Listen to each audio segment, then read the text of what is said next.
Good afternoon. It's Wednesday of the 24th week in Ordinary Time, 17th of September 2025. To what shall I compare the people of this generation? Today, Jesus points out the hardness of heart of the people of his time, especially the Pharisees, who were so sure of themselves that no one could move them to conversion.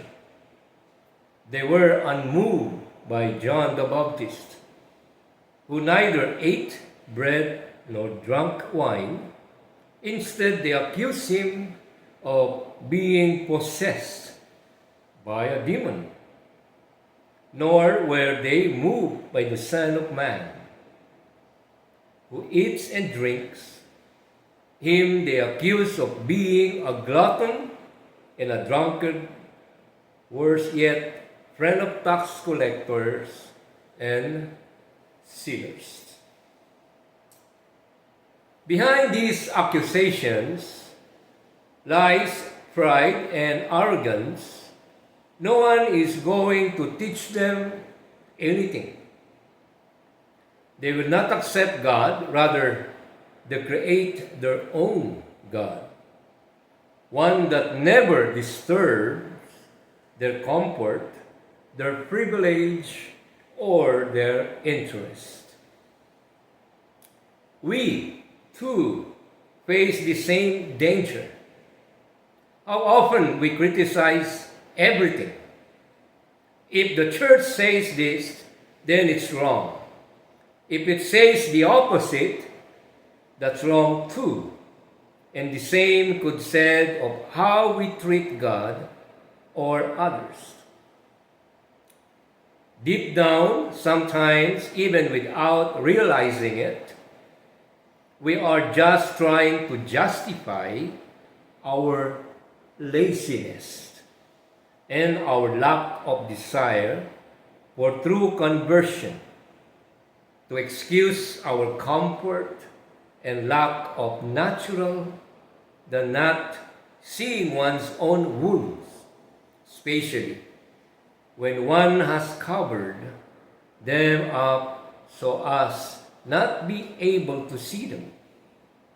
And from this it follows that even when another reveals, he stubbornly insists they are not wounds at all, letting this heart give way to lies.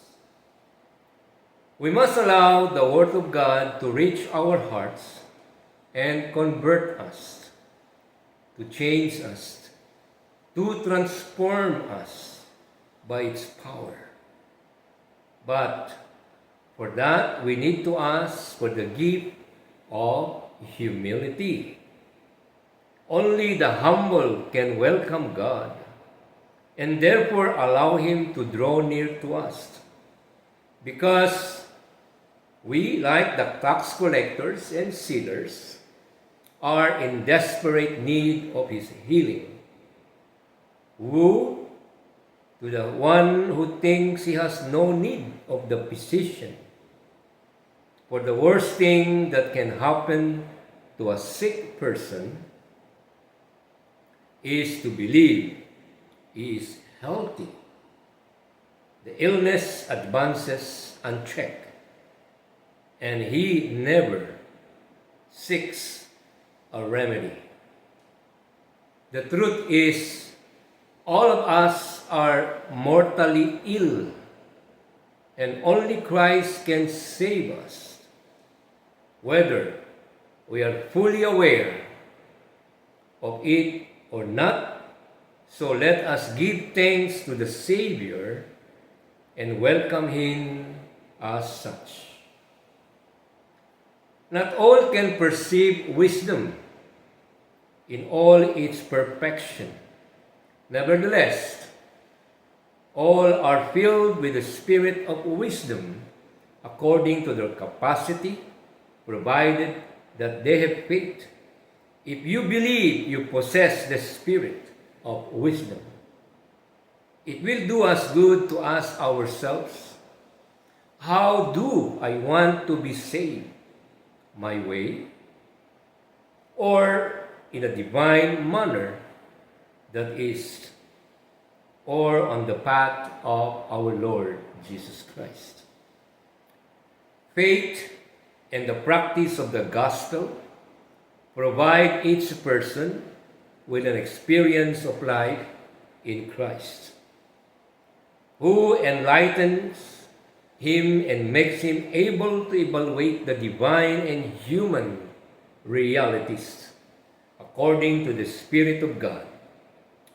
Thus, the Holy Spirit can use the humblest to enlighten the learned and those in the highest position.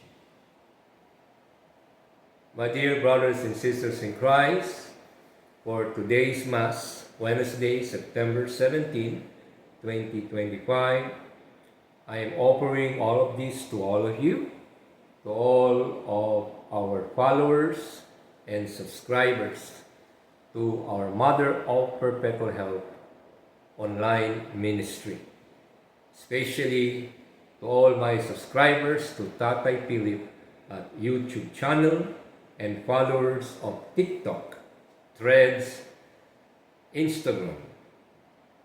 Thank you very much for all of your support.